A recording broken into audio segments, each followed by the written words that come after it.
Capítulo 2. A lomos de un gigante. Uno debe liberarse con la ayuda de la mente. Para aquel que ha conquistado la mente, esta es el mejor de los amigos. Pero para el que no lo ha hecho, la mente permanecerá como su peor enemigo. Bhagavad Gita. Todos hemos escuchado la expresión la mente sobre la materia, utilizada para referirse a una persona que ha superado algún obstáculo. Cualquiera podría usarla sin problemas para referirse a mi recuperación del accidente, que expliqué en el capítulo 1. Por lo general, utilizamos esa expresión sin pensarlo detenidamente. Únicamente significa que alguien ha decidido hacer algo sin dejar que las ideas establecidas se interpongan en su camino a la hora de conseguir el objetivo que tiene en mente. Sin lugar a dudas, precisa voluntad. Es probable que creas que eres capaz, en ciertas circunstancias, de usar esa fuerza mental para originar cambios en los planos físico, mental o emocional. Por ejemplo, imagina que, de niño, tenías miedo a las alturas. Tus amigos y tú vais de excursión y cerca de las tiendas hay un lago con un saliente de piedra cerca de la orilla. Todos los demás se lo pasan en grande saltando desde allí hasta el agua. Tú te contentas con nadar y disfrutar del efecto refrescante del agua hasta que alguien, probablemente uno de tus amigos mayores o algún pariente, le comenta a todo el mundo que eres el único que no ha saltado desde la piedra. Incluso el más pequeño de los acompañantes lo ha hecho. Al final, acicateado por sus bromas y a fin de escapar a las constantes salpicaduras de agua en la cara, decides salir del agua y recorres temblando el camino hasta el saliente. El sol te quema los hombros, el viento te pone la piel de gallina y parpadeas una y otra vez para evitar que el agua que escurre de tu cabello se te meta en los ojos. Mientras tanto, tu mente funciona a toda velocidad y te dice, de ninguna manera. Te castañetean los dientes y los aprietas mientras das un cuidadoso paso para apartarte del borde. Los gritos y los silbidos se intensifican. Miras hacia abajo y la cabecilla de tus torturadores se ha convertido en tu mayor animadora. Sus vamos. Ya no son una puya, sino un mantra. Impulsado por una corriente de adrenalina que te aprieta la vejiga y hace temblar tus rodillas, das un tambaleante salto lejos del borde hacia el vacío. Emerges del agua resoplando y das un grito de triunfo, a sabiendas de que algo fundamental ha cambiado dentro de ti. Todas las dudas, los miedos y las incertidumbres han quedado atrás. Permanecen en esa roca y se evaporan tan rápido como tus huellas mojadas. Todos los horrores que imaginabas se han disipado y han dejado en su lugar una realidad mucho más positiva. Utilizo este ejemplo común y corriente a propósito. Tanto literal como metafóricamente, mucha gente se queda paralizada ante algo que les impide alcanzar las cumbres de su existencia, algo que les impide experimentar la libertad y la alegría de una vida sin los problemas causados por el miedo o las dudas. Estoy seguro de que, a estas alturas de tu vida, ya has tenido alguna experiencia en la que tu mente se ha impuesto sobre la materia. Yo he experimentado muchas en mi vida, pero ninguna tan llamativa como la curación de las lesiones sufridas en aquel triatlón. Siempre he estado interesado en impulsarme, en mejorar como persona, y siempre me ha fascinado el potencial que poseen la mente y el cuerpo humanos. Me interesaba en especial lo que sucede cuando la mente y el cuerpo trabajan al unísono de verdad. Por supuesto, sabía que mente y cuerpo no están en realidad separados, pero a menudo me preguntaba cuál de los dos llevaba el volante. ¿Cuál llevaba realmente el control? ¿Estamos predestinados genéticamente a ciertas enfermedades y dolencias corporales y mentales? ¿Estamos sometidos a los caprichos del entorno, del ambiente que nos rodea? Una introducción al cambio.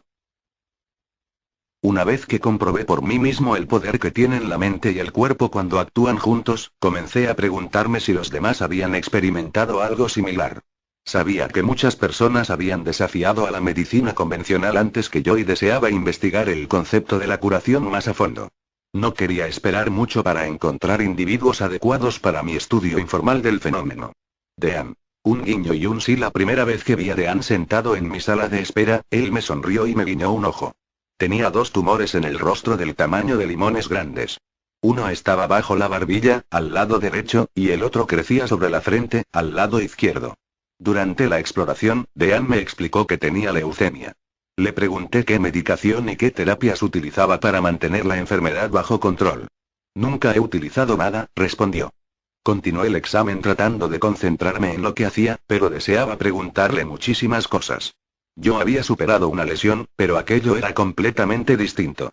La leucemia, en especial la leucemia mieloide aguda sin tratamiento, era una enfermedad debilitante y dolorosa. No era una herida corporal que podía sanar sin más con el tiempo, como un hueso roto. Los médicos que diagnosticaron la enfermedad de Dean le dieron 6 meses de vida. Justo entonces, Dean se hizo la promesa de llegar a ver la graduación de su hijo, que estaba en el último curso del instituto. Ese momento crucial había ocurrido 25 años atrás. En esos momentos, mientras me miraba sin parpadear tumbado en la mesa de exploraciones, Dean anunció que unos meses después asistiría a la ceremonia de graduación de su nieto. Yo me quedé asombrado. Tras nuestro primer encuentro, Dean regresó a mi consulta para las 2 visitas de seguimiento. Un día, cuando terminé de tratarlo, me atreví a preguntarle por fin: ¿cómo lo conseguiste? Deberías haber muerto hace 24 años, pero has conseguido sobrevivir sin medicación, sin cirugía y sin ningún otro tipo de terapia. ¿Cuál es el secreto? Dean sonrió de oreja a oreja, se apoyó en la mesa de exploración para acercar su rostro al mío y, señalando su frente, respondió: lo único que hay que hacer es tomar la decisión. Me dio un fuerte apretón de manos, se giró para marcharse y, antes de irse, me guiñó el ojo una vez más. Sheila. El pasado como precursor maldito. Sheila sufría una multitud de síntomas debilitantes, entre los que se encontraban las náuseas, la fiebre, el estreñimiento y un intenso dolor abdominal.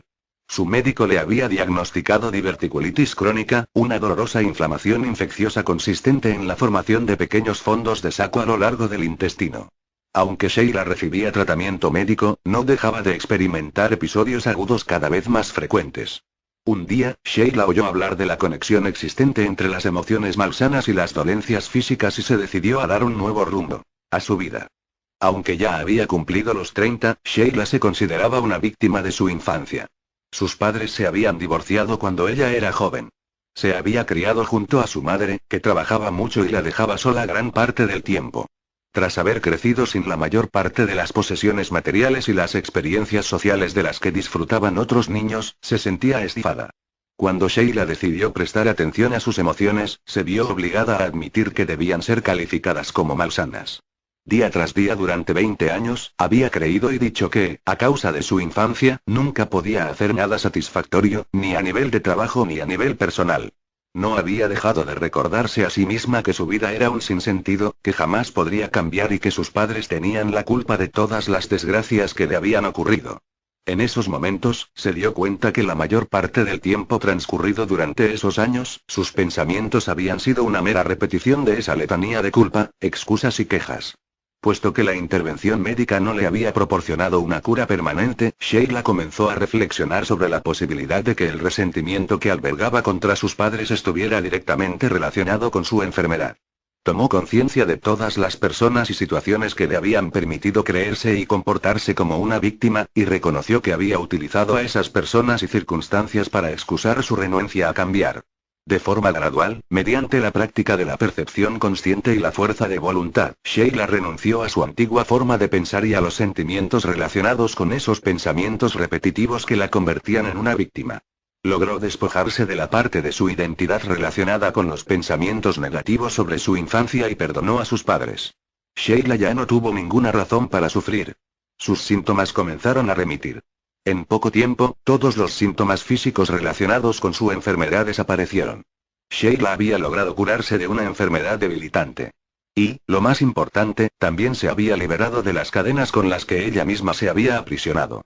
Una búsqueda de similitudes durante los últimos 7 años, he investigado casos de gente que ha experimentado remisiones espontáneas y curaciones de enfermedades graves.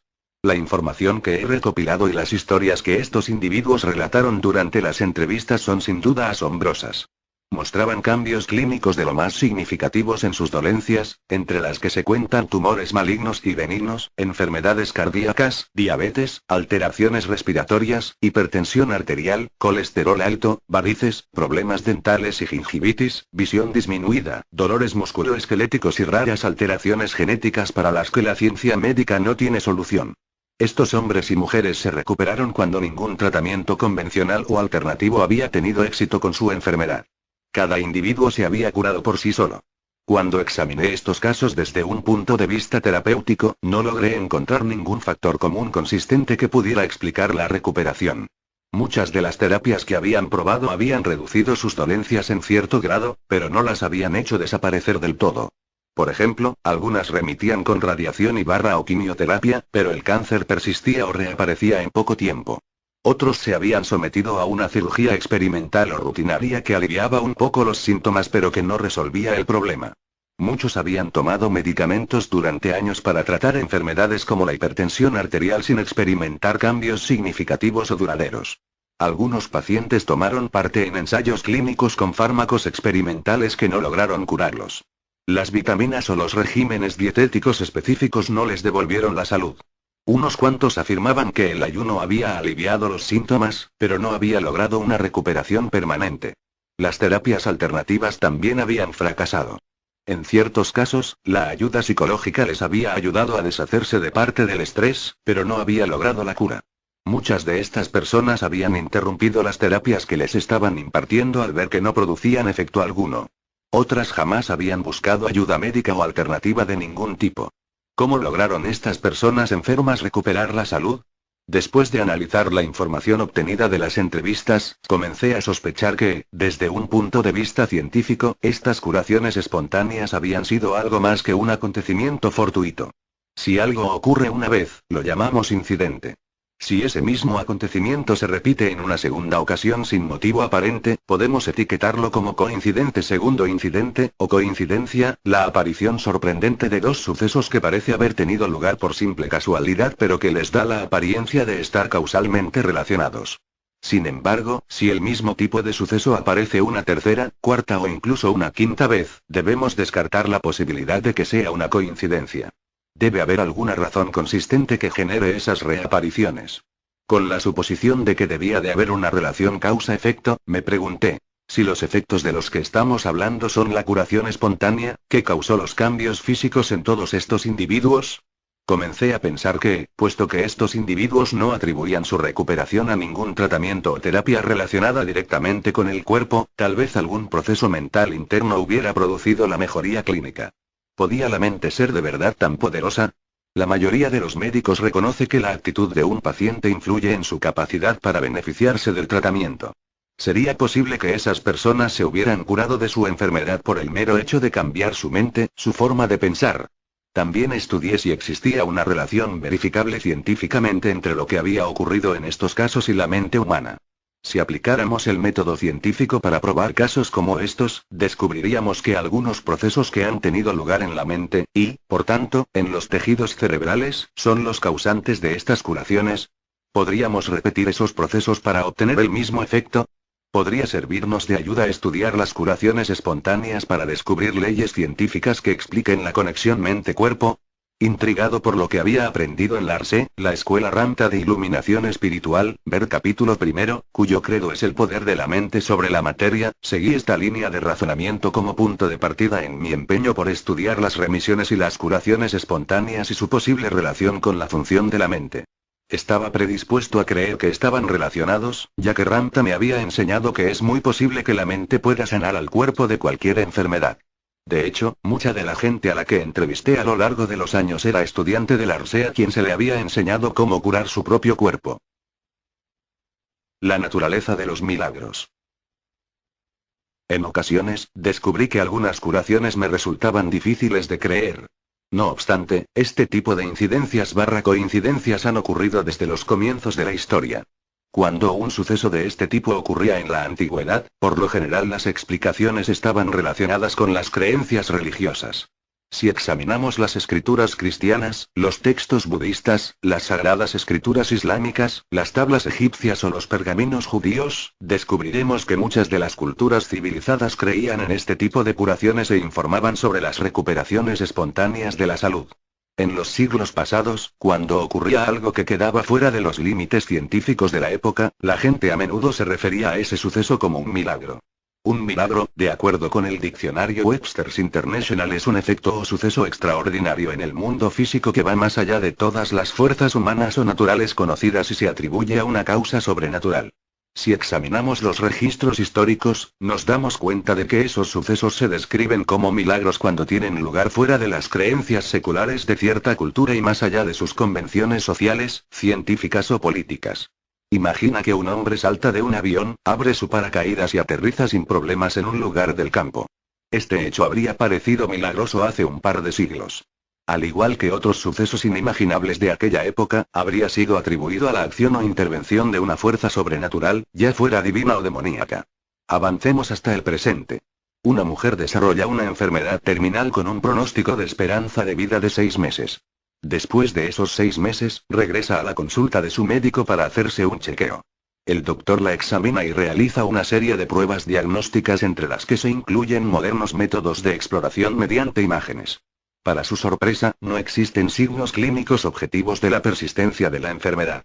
Todas las mediciones objetivas demuestran que esa persona se ha curado. Si dijéramos que este tipo de recuperación es un milagro, podríamos dejar de lado una verdad mucho más profunda. Desde el momento en que una sociedad comprende las causas, el funcionamiento y los efectos de un suceso, deja de otorgarle un significado sobrenatural. Los mitos y el folclore siempre han servido a este propósito: ofrecer una explicación de los fenómenos naturales. Todas las culturas tienen sus propios mitos, por ejemplo, y muchas culturas, tanto cristianas como no cristianas, narran la historia de un diluvio. Hoy en día, somos conscientes de que nuestra incapacidad para explicar un suceso puede deberse a nuestra falta de conocimientos, tanto individuales como culturales. Muchos de los acontecimientos que en su momento consideramos milagrosos se definen ahora como naturales. Así pues, ¿existe una explicación plausible para las curaciones espontáneas? Hay un componente muy interesante en los milagros. Una persona que busca las llamadas experiencias milagrosas y sus resultados, que estudia ideas que van más allá de las creencias de la sociedad, probablemente tenga en consideración actuar en contra de las convenciones médicas, sociales e incluso religiosas.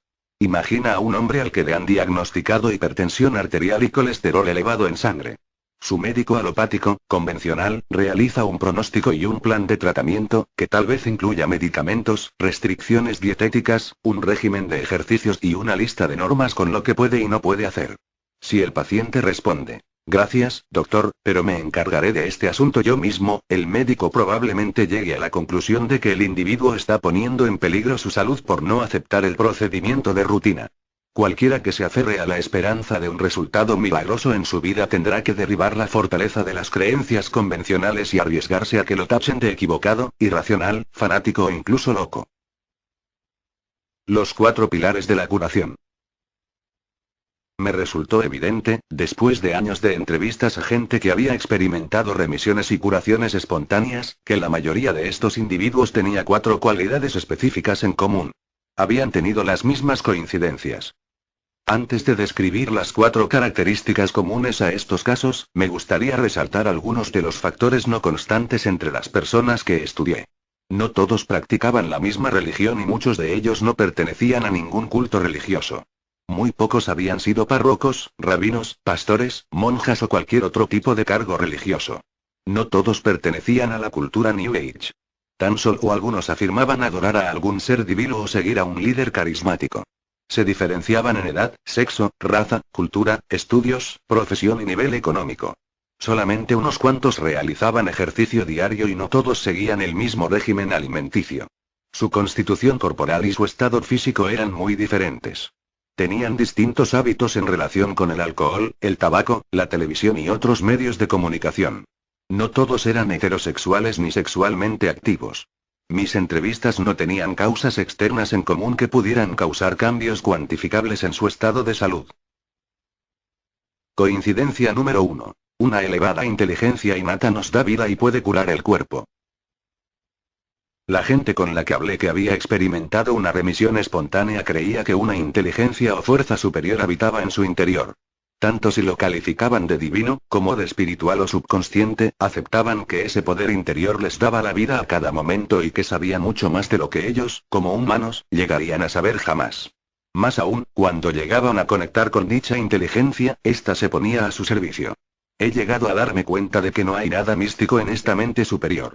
Se trata de la misma inteligencia que organiza y regula todas las funciones corporales. Esta fuerza logra que el corazón lata ininterrumpidamente unas 100.000 veces cada día sin que nosotros pensemos siquiera en ello. Eso suma más de 40 millones de latidos al año, casi 3.000 millones de pulsaciones en una vida de 70 u 80 años. Todo esto ocurre de manera automática, sin atenciones ni limpiezas, sin reparaciones ni sustituciones. Esa conciencia superior demuestra una voluntad mucho más fuerte que la nuestra. De la misma forma, ni siquiera tenemos en cuenta que nuestro corazón bombea unos 6 litros de sangre por minuto, unos 360 por hora, a través de un sistema de conductos vasculares de alrededor de 100.000 kilómetros de longitud, más de 2 veces la circunferencia de la Tierra. Con todo, el sistema circulatorio no supone más que un 3% de nuestra masa corporal.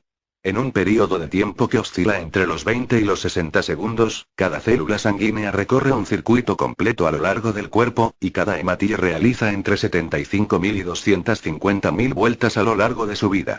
Por cierto, si todos los hematillas que recorren tu torrente sanguíneo se alinearan, la cadena alcanzaría una altura de 50.000 kilómetros. Durante el segundo que dura una inhalación, pierdes unos 3 millones de glóbulos rojos. Y en el segundo siguiente, se genera el mismo número. ¿Durante cuánto tiempo podríamos vivir si tuviéramos que concentrarnos en hacer todo esto? Una mente mayor, más extensa, debe orquestar todo esto en nuestro lugar. Deja de leer durante un segundo, por favor. Justo en este momento, unas 100.000 reacciones químicas tienen lugar en el interior de cada una de tus células. Multiplica esas 100.000 reacciones por los 70 a 100 billones de células que componen tu cuerpo. El resultado tiene más ceros de los que la mayoría de las calculadoras pueden mostrar, y sin embargo cada segundo esa abrumadora cantidad de reacciones tiene lugar en tu interior. ¿Acaso piensas en realizar siquiera una de esas reacciones? Muchos de nosotros ni siquiera podemos hacer un balance de nuestro talonario o recordar más de 7 artículos de la lista de la compra, de modo que es una suerte que esa inteligencia más lúcida que nuestra mente consciente se encargue de dirigir los asuntos. En ese mismo segundo, mueren alrededor de 10 millones de células y en el instante siguiente, casi 10 millones de nuevas células ocupan su lugar. El páncreas regenera casi todas sus células en un solo día. No obstante, nosotros no dedicamos ni un segundo de nuestro tiempo a pensar en la eliminación de esas células muertas, ni en todas las funciones que forman parte de la mitosis, el proceso que da origen a nuevas células necesarias para las reparaciones tisulares y el crecimiento. Cálculos recientes estiman que la comunicación entre las células viaja a más velocidad que la luz. Es muy probable que en este momento estés pensando en tu cuerpo, pero no es tu mente consciente la que está ordenando la secreción de enzimas en la cantidad exacta para digerir los alimentos que has consumido y extraer los componentes nutricionales. Un mecanismo de un orden superior está filtrando litros de sangre a través de los riñones cada hora para formar la orina y eliminar los desperdicios. En una hora, los métodos de diálisis más avanzados solo filtran un 15 o 20% de los desechos corporales de la sangre. Esta mente superior se encarga de las 66 funciones del hígado, aunque la mayoría de la gente ni siquiera sabe que ese órgano realiza tantas tareas. La misma inteligencia puede conseguir que unas diminutas proteínas lean la sofisticada secuencia de la hélice de ADN mejor que ninguna de las tecnologías actuales. Eso es toda una proeza, teniendo en cuenta que si pudiéramos desenrollar el ADN de todas las células de nuestro cuerpo y unir sus extremos entre sí, la cadena podría recorrer la distancia que nos separa del Sol unas 150 veces. De algún modo, nuestra mente superior dirige a las minúsculas proteínas enzimáticas que examinan los 3.200 millones de secuencias de ácidos nucleicos que forman los genes de cada célula en busca de mutaciones. Nuestra propia versión interior de la seguridad nacional sabe cómo destruir miles de bacterias y virus sin necesidad de que nos demos cuenta de que estamos siendo atacados. Llega a memorizar incluso quiénes son los invasores, de manera que si vuelven a atacarnos de nuevo, el sistema inmunológico esté mejor preparado. Lo más maravilloso de todo es que esta fuerza vital sabe cómo generar todo a partir de 2 simples células, un espermatozoide y un óvulo, y crear nuestros casi 100 billones de células especializadas.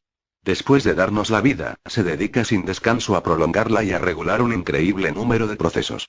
Puede que no nos demos cuenta de que nuestra mente superior está en funcionamiento, pero en el momento de nuestra muerte, nuestro cuerpo comienza a descomponerse debido a que esa fuerza interior lo ha abandonado.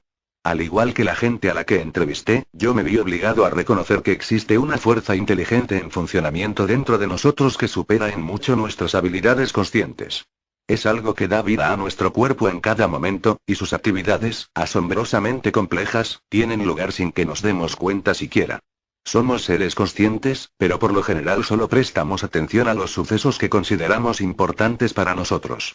Esas 100.000 reacciones químicas que se producen cada segundo en nuestros 100 billones de células son una expresión milagrosa de la fuerza vital. Sin embargo, la única ocasión en la que se convierten en importantes para la mente consciente es cuando algo va mal. Este aspecto del ser es objetivo e incondicional. Cuando estamos vivos, esta fuerza vital se expresa a través de nosotros. Todos compartimos este orden innato, independientemente del sexo, la edad y la dotación genética. Esta inteligencia va más allá de la raza, la cultura, la posición socioeconómica y las creencias religiosas.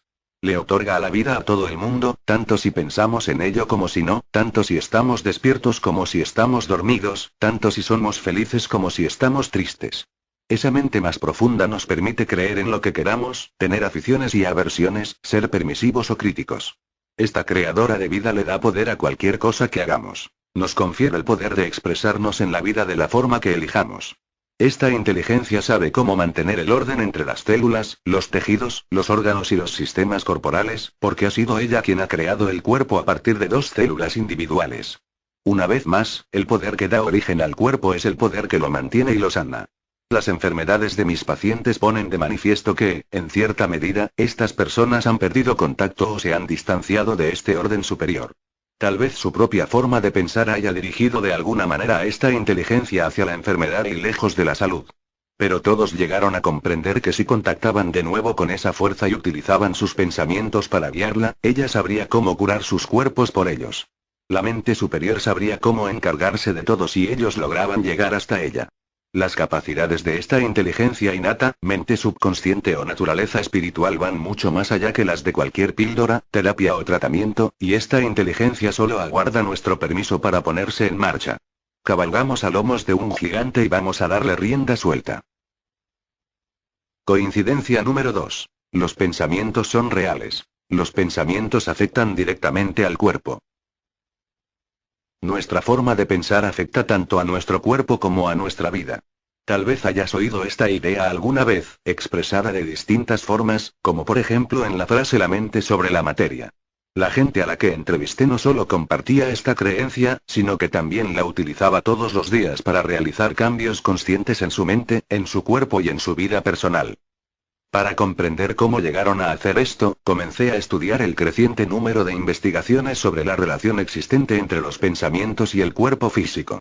Hay un floreciente campo científico llamado psiconeuroinmunología que ha demostrado la conexión existente entre la mente y el cuerpo. Describiré lo que aprendí con unas cuantas palabras sencillas. Cada uno de tus pensamientos provoca una reacción bioquímica en el cerebro. Acto seguido, el cerebro libera señales químicas que se transmiten al cuerpo, donde actúan como mensajeros de los pensamientos. Los pensamientos que desencadenan la liberación de sustancias químicas en el cerebro permiten que tu cuerpo sienta exactamente lo que estás pensando. Así pues, un pensamiento produce una sustancia que provoca una sensación pareja en tu cuerpo. En esencia, cuando piensas cosas felices, estimulantes o positivas, tu cerebro elabora sustancias que te hacen sentir alegre, animado o inspirado. Por ejemplo, cuando anticipas una experiencia agradable, el cerebro produce de inmediato un neurotransmisor químico llamado dopamina, que activa el cerebro y el cuerpo a la espera de esa experiencia y hace que te sientas excitado.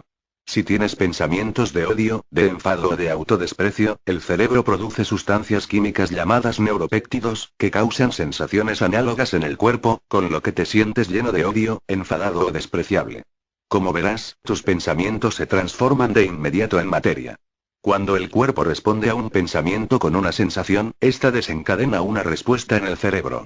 El cerebro, que examina y evalúa sin cesar el estado del cuerpo, nota que éste se siente de determinada manera y, en respuesta a esa sensación corporal, genera pensamientos que provocan sus correspondientes mensajeros químicos, de manera que comienzas a sentirte tal y como estás pensando. Los pensamientos generan sensaciones y, acto seguido, las sensaciones generan pensamientos, lo que se repite en un círculo interminable. A la postre, este bucle crea un cierto estado corporal que determina la naturaleza general de nuestros sentimientos y nuestro comportamiento. Esto es lo que llamamos un estado del ser. Por ejemplo, imagina a una mujer que vive la mayor parte de su vida en un ciclo repetitivo de pensamientos y sensaciones relacionadas con la inseguridad. Desde el momento en que ella tiene un pensamiento sobre no ser lo bastante buena, o lo bastante inteligente, o lo bastante nada, su cerebro libera sustancias químicas que le provocan una sensación de inseguridad. De modo que se siente insegura, tal y como estaba pensando.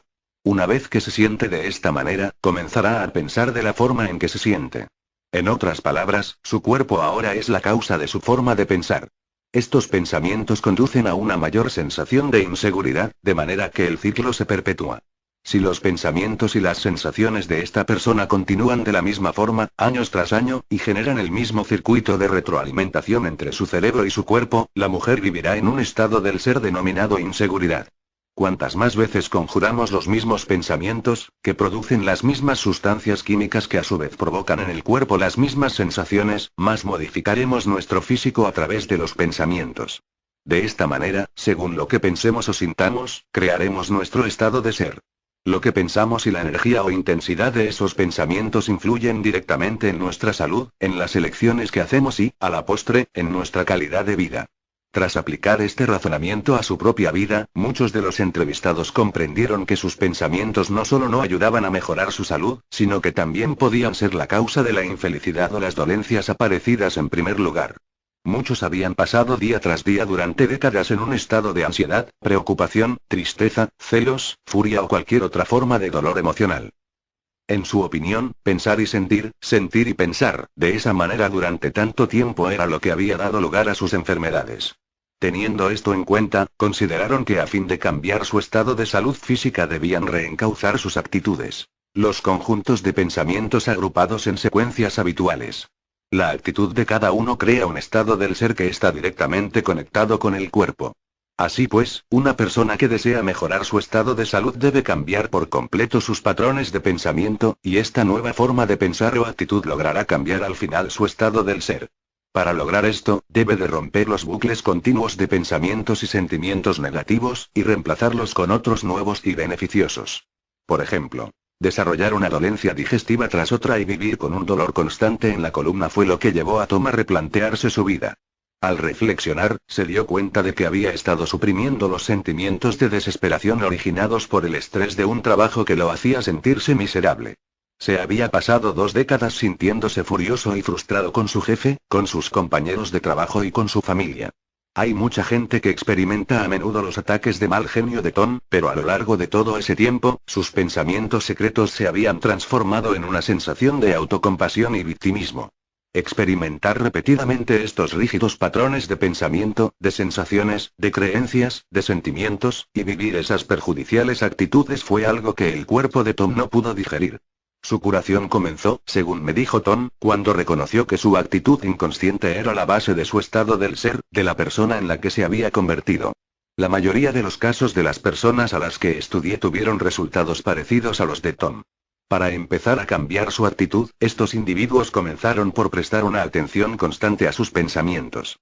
En particular, realizaron un esfuerzo consciente por examinar sus procesos de pensamiento automático, sobre todo los que eran perjudiciales. Para su sorpresa, descubrieron que la mayor parte de sus creencias internas no eran ciertas. En otras palabras, el hecho de tener cierta idea no significa necesariamente que tengamos que creer que es cierta. De hecho, la mayoría de los pensamientos son ideas que se nos ocurren y que al final acabamos por creer. El creer se convierte en una costumbre. Por ejemplo, Sheila, con todas sus alteraciones digestivas, notó que muchas veces se consideraba una víctima incapaz de cambiar su vida. Vio que esos pensamientos desencadenaban sentimientos de impotencia. El mero hecho de cuestionarse lo que creía logró que admitiera que su tan ocupada madre no había hecho nada por impedir o disuadir a Sheila de ir en busca de sus sueños. Algunos de los individuos que estudié comparaban sus pensamientos repetitivos con programas de ordenador que funcionan durante todo el día, todos los días, en un segundo plano de sus vidas. Puesto que esta gente era la que hacía funcionar esos programas, podía elegir cambiarlos o incluso borrarlos. Entender eso fue crucial. En algún momento, todos aquellos a quienes entrevisté tuvieron que luchar contra la idea de que los pensamientos son incontrolables. Se vieron obligados a elegir ser libres y a tomar el control de sus reflexiones. Todos decidieron interrumpir los procesos de pensamiento negativo antes de que provocaran reacciones químicas dolorosas en su cuerpo. Estos individuos estaban resueltos a controlar sus pensamientos y a eliminar las formas de pensar que no les fueran útiles. Los pensamientos conscientes, si se repiten lo bastante a menudo, se convierten en pensamientos inconscientes. Un ejemplo bastante frecuente es que debemos pensar de manera consciente en todas y cada una de nuestras acciones mientras aprendemos a conducir. Después de mucha práctica, podemos recorrer 100 kilómetros desde el punto A hasta el punto B sin recordar parte alguna del viaje, porque nuestro subconsciente es quien está al mando. Todos hemos sentido alguna vez un estado de automatismo durante un viaje de rutina, cuando la mente consciente solo emerge si aparece un ruido raro en el motor o se escucha el golpeteo rítmico de un neumático pinchado. Así pues, si damos vueltas a las mismas ideas sin cesar, los pensamientos que comenzaron como conscientes acabarán siendo inconscientes, programas de pensamiento automáticos. La neurociencia tiene una explicación muy clara de por qué ocurre esto. Cuando acabes de leer este libro comprenderás cómo tiene lugar desde el punto de vista científico. El pensamiento inconsciente se transforma en nuestra forma automática de ser y afecta de forma directa a nuestras vidas, al igual que los pensamientos conscientes. De la misma forma que todos los pensamientos desencadenan reacciones químicas que guían nuestro comportamiento, los pensamientos repetitivos e inconscientes generan patrones de conducta automáticos adquiridos que son casi involuntarios. Estos patrones de conducta son hábitos y, casi con seguridad, se establecerán de manera fija en la red neural del cerebro. Romper el círculo de procesos de pensamiento que se han convertido en inconscientes requiere concienciación y esfuerzo. En primer lugar, es necesario salir de la rutina para poder echar un vistazo a nuestra vida. Mediante la observación y la reflexión, podemos llegar a darnos cuenta de nuestros programas inconscientes. A partir de este momento, debemos contemplar esos pensamientos sin responder a ellos, de manera que no sigan desencadenando la respuesta química automática que provocaba el comportamiento habitual. Dentro de todos nosotros existe un nivel de autoconciencia que observa nuestros pensamientos. Debemos aprender a alejarnos de estos programas y, cuando lo hagamos, conseguiremos dominarlos. Al final, tendremos el control de nuestros pensamientos y, con ello, nos desharemos de pensamientos que se habían grabado a fuego en nuestro cerebro. Puesto que la neurología nos dice que los pensamientos provocan reacciones químicas en el cerebro, tiene bastante sentido pensar que nuestros pensamientos tendrán cierto efecto sobre nuestro cuerpo, ya que cambian nuestro estado interno. Los pensamientos no solo influyen en el modo en que vivimos nuestra vida, sino que también se convierten en materia en el interior de nuestro cuerpo. Pensamientos, materia. El hecho de creer que las ideas son reales y que la forma de pensar de la gente influye de forma directa sobre su salud y su vida hizo que los sujetos del estudio se dieran cuenta de que sus propios procesos mentales habían sido los que les habían metido en problemas. Comenzaron a examinar sus vidas de manera analítica. Una vez que se sintieron motivados y dispuestos a cambiar su forma de pensar, fueron capaces de mejorar su salud. Una actitud nueva puede convertirse en un nuevo hábito. Coincidencia número 3. Podemos reinventarnos a nosotros mismos. Motivada como estaba por las graves enfermedades que sufría, tanto físicas como mentales, la gente a la que entrevisté comprendió que a fin de cambiar su forma de pensar, tendrían que cambiarlo todo. Para convertirse en una persona nueva, tendrían que imaginarse una nueva vida para ellos. Todos los que recuperaron la salud lo hicieron después de tomar una decisión consciente de reinventarse a sí mismos. Una vez que rompieron con su rutina diaria, comenzaron a pasar tiempo solos, pensando y observando, examinando y especulando sobre en qué clase de persona querían convertirse. Formularon preguntas que cambiaron sus más profundas teorías acerca de quiénes eran. Las preguntas que comenzaban con un ¿qué ocurriría si? Fueron cruciales para este proceso. ¿Qué ocurriría si dejo de ser una persona infeliz, egocéntrica y atormentada y cómo puedo cambiar? ¿Qué ocurriría si dejo de preocuparme, de sentirme culpable o lleno de rencor? ¿Qué ocurriría si comienzo a decir la verdad, tanto a los demás como a mí mismo? Estas interrogantes. ¿Qué ocurriría si? Les llevaron a otras preguntas. ¿A quién conozco que sea feliz y cómo lo ha conseguido? ¿A qué personajes históricos admiro por su nobleza y su singularidad? ¿Cómo podría llegar a ser como ellos? ¿Qué debería hacer, decir o pensar para mostrarme de una manera diferente ante el mundo? ¿Qué es lo que quiero cambiar de mí mismo? Reunir información es otro paso importante en el camino de la reinvención. Las personas a las que entrevisté tuvieron que coger lo que sabían sobre ellas mismas y después dar una nueva forma a sus pensamientos para desarrollar nuevas ideas sobre en quién querían convertirse. También estudiaron libros y películas sobre la gente a la que respetaban. Tras reunir parte de los méritos y puntos de vista de estos personajes, junto con otras cualidades que deseaban, utilizaron todo este material en bruto para empezar a construir una nueva representación de la forma en que querían mostrarse. Mientras estas personas exploraban nuevas posibilidades para encontrar una forma de ser mejor, también aprendieron nuevas formas de pensar. Interrumpieron el flujo de pensamientos repetitivos que habían mantenido durante la mayor parte de su vida. El hecho de deshacerse de los hábitos de pensamiento que les resultaban cómodos y familiares hizo que desarrollaran un concepto más evolucionado de la persona que podían llegar a ser y que pudieran reemplazar la antigua idea que tenían de sí mismos con un nuevo y más elevado ideal. Reservaron un tiempo a diario para reflexionar sobre cómo sería esa nueva persona.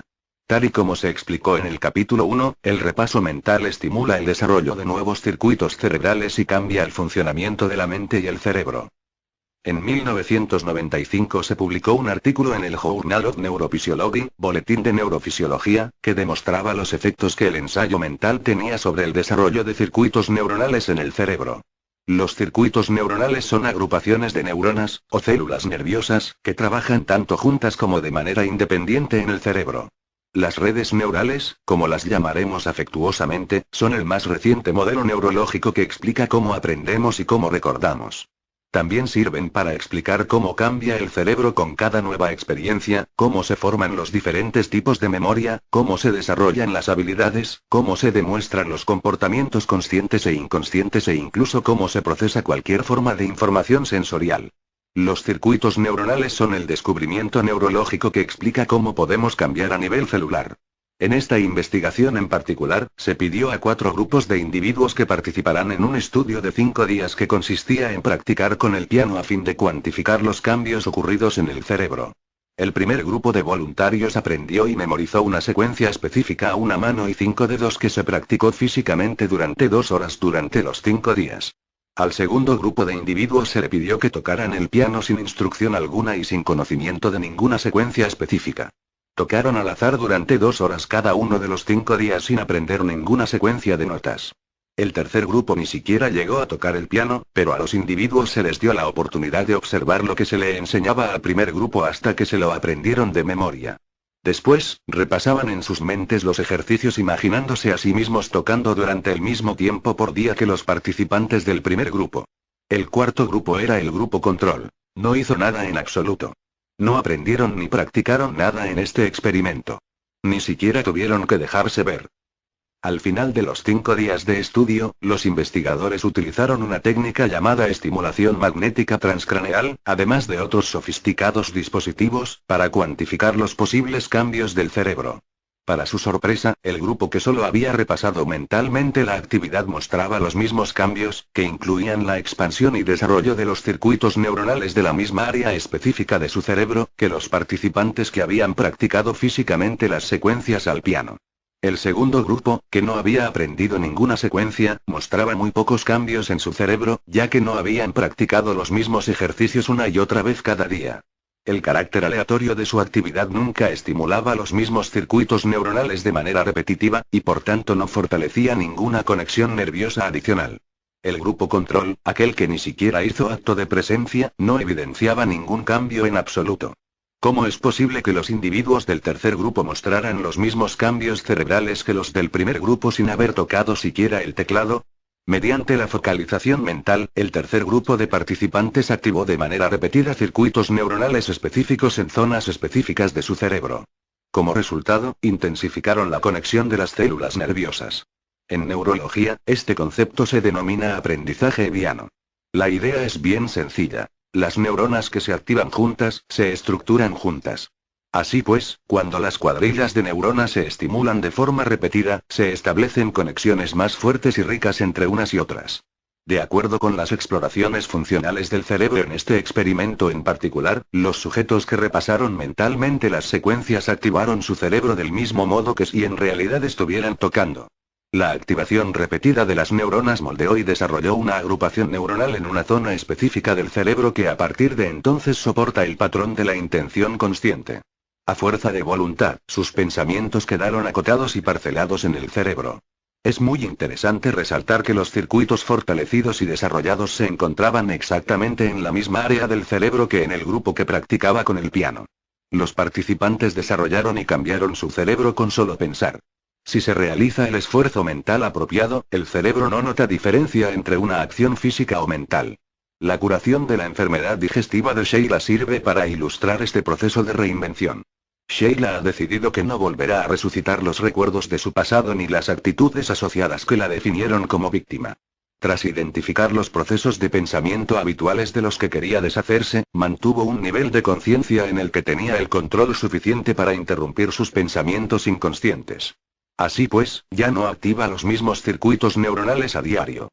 Una vez que consiguió dominar esos antiguos patrones y dejar a un lado los hábitos neurológicos de pensamiento, su cerebro comenzó a descartar los circuitos no utilizados. Este es otro aspecto relacionado con el aprendizaje hebbiano que podemos resumir de la siguiente forma. Las neuronas que dejan de activarse juntas, ya no se estructuran juntas. Esta es la ley universal del úsalo si no quieres perderlo en acción, y puede obrar maravillas a la hora de cambiar los viejos modelos de pensamiento sobre nosotros mismos. Con el tiempo, Sheila se deshizo de la carga de viejos pensamientos limitados con los que había estado distorsionando su vida. Ahora, a Sheila le resulta más fácil imaginarse la persona que deseaba ser. Exploró posibilidades que nunca antes había considerado. Durante semanas enteras, se concentró en cómo pensaría y actuaría esta persona nueva y desconocida. Repasó sin cesar estas nuevas ideas sobre sí misma a fin de poder recordar cómo iba a ser ese día. Al final, se convirtió en una persona saludable y feliz que contemplaba su futuro con entusiasmo. Desarrolló nuevos circuitos cerebrales, al igual que los participantes que tocaron el piano. Es interesante resaltar aquí que la mayor parte de las personas a las que entrevisté jamás tuvieron que disciplinarse para hacer esto. Al contrario, les encantaba pensar en la persona que querían llegar a ser. Al igual que Sheila, toda la gente que compartió su caso conmigo tuvo éxito a la hora de reinventarse a sí misma. No dejaron de concentrarse en su nuevo ideal hasta que se convirtió en su forma habitual de ser. Se transformaron en otra persona, y esa persona tenía costumbres nuevas. La manera en que lo consiguieron nos lleva hasta el cuarto punto en común que compartían aquellos que experimentaron curaciones físicas. Coincidencia número 4. Somos capaces de concentrarnos tanto que perdemos el sentido del espacio y del tiempo. La gente a la que entrevisté sabía que otras personas antes que ellos se habían curado de su enfermedad, de modo que creían que también ellos podían curarse. Sin embargo, no dejaron su sanación al azar. Con la esperanza y el deseo no habría bastado. El simple hecho de saber lo que tenían que hacer no era suficiente. La curación requería que estos individuos excepcionales cambiaran su mente de manera permanente y que crearan intencionadamente los resultados que deseaban. Cada persona debía alcanzar un estado de rotunda determinación, máxima fuerza de voluntad, pasión interna y concentración absoluta. Tal y como lo expresó Dean, lo único que tienes que hacer es tomar la decisión. Este planteamiento requiere un gran esfuerzo. El primer paso para todos ellos fue tomar la decisión de convertir este proceso en lo más importante de sus vidas. Eso significa romper con sus compromisos habituales, actividades sociales, programas televisivos, etc. De haber continuado con su rutina, habrían seguido siendo la misma persona que manifestaba la enfermedad. Para cambiar, para dejar de ser la persona que habían sido, no podían seguir haciendo las cosas que hacían antes. En su lugar, estos inconformistas se sentaban cada día y comenzaban a reinventarse a sí mismos. Consideraban eso más importante que ninguna otra cosa y dedicaban cada momento de su tiempo libre a esforzarse en conseguirlo. Todos practicaron cómo convertirse en un espectador objetivo de su antigua forma de pensar. Se negaron a permitir que nada excepto sus intenciones ocupara su mente. Tal vez pienses, es muy fácil hacer algo así cuando te enfrentas a una grave enfermedad. Después de todo, mi vida depende de ello. Bueno, ¿no es cierto que la mayoría de nosotros experimentamos algún tipo de aflicción, ya sea física, emocional o espiritual, que afecta a nuestra calidad de vida? ¿Es que esas dolencias no merecen el mismo tipo de atención? Sin lugar a dudas, esta gente tenía que luchar contra creencias limitadas, dudas y miedos. Tenían que rechazar tanto las familiares vocecillas internas como las voces de otras personas, en especial cuando esas voces les instaban a preocuparse y a concentrarse en el pronóstico clínico de su enfermedad. Casi todo el mundo comentó que este estado de conciencia no es difícil de alcanzar. Nunca se habían dado cuenta de la cantidad de parloteos que ocupaban su inexpertamente. En un primer momento, se preguntaron qué ocurriría si comenzaban a caer en sus patrones de pensamiento habitual. ¿Tendrían la fuerza necesaria para no volver a su vieja forma de ser? ¿Podrían mantener la conciencia de sus pensamientos a lo largo del día? Sin embargo, con la experiencia descubrieron que siempre que volvían a ser su antiguo yo, se daban cuenta y detenían el programa. Cuanto más prestaban atención a sus pensamientos, más fácil les resultaba este proceso y mejor se sentían con respecto a su futuro. Sereno y en calma, apaciguado por una sensación de lucidez, el nuevo yo salió a la luz. Curiosamente, todos los individuos afirmaron haber experimentado un fenómeno que se convirtió en parte de sus nuevas vidas. Durante los extensos períodos de introspección para reinventarse a sí mismos, se concentraron de tal modo en el momento presente y en su objetivo que ocurrió algo extraordinario. Perdieron por completo la percepción de su cuerpo, del tiempo y del espacio. Nada era real para ellos salvo sus pensamientos. Deja que ponga las cosas en perspectiva. Cada día, nuestra percepción consciente está involucrada en tres cosas. En primer lugar, somos conscientes de tener un cuerpo. Nuestro cerebro recibe información de lo que está ocurriendo en el interior del cuerpo y sobre los estímulos que se reciben del medio ambiente, y nosotros describimos lo que siente el cuerpo en términos de sensaciones físicas. En segundo lugar, somos conscientes de nuestro entorno. El espacio que nos rodea es nuestra conexión con la realidad externa. Prestamos atención a las cosas, los objetos, la gente y los lugares que están a nuestro alrededor. En tercer lugar, notamos la sensación del paso del tiempo. Estructuramos nuestra vida dentro del concepto del tiempo. No obstante, cuando estas personas se concentran en su interior mediante una contemplación autorreflexiva seria, cuando repasan mentalmente las nuevas posibilidades de la persona que pueden llegar a ser, son capaces de involucrarse tanto en lo que están pensando que, en ocasiones, su atención se distancia de su cuerpo y de su entorno, que parecen desdibujarse o desaparecer. Incluso el concepto del tiempo se desvanece. No se trata de que ellos estuvieran pensando en el tiempo, sino que tras esos periodos, cuando abrían los ojos, descubrían que lo que para ellos habían sido un par de minutos eran en realidad horas. En esos momentos, no nos preocupamos por los problemas ni sentimos dolor. Nos abstraemos de las sensaciones de nuestro cuerpo y de las asociaciones con todo lo que nos rodea. Podemos involucrarnos tanto en el proceso creativo que nos olvidamos de nosotros mismos. Cuando este fenómeno tiene lugar, los individuos no son conscientes más que de sus pensamientos. En otras palabras, lo único que es real para ellos es lo que están pensando. Casi todos lo expresaron con palabras similares. Me había marchado a ese otro lugar en mi mente, dijo uno de los entrevistados, en el que no existen distracciones, ni tiempo. En el que no tengo cuerpo y no existe nada salvo mis pensamientos. En efecto, se convierten en un ser sin cuerpo y atemporal. Abandonan su asociación presente con el hecho de ser una persona, un yo o un ego, y se convierten en un nadie. En este estado, como llegué a comprender, estos individuos podían comenzar a convertirse exactamente en lo que estaban imaginando.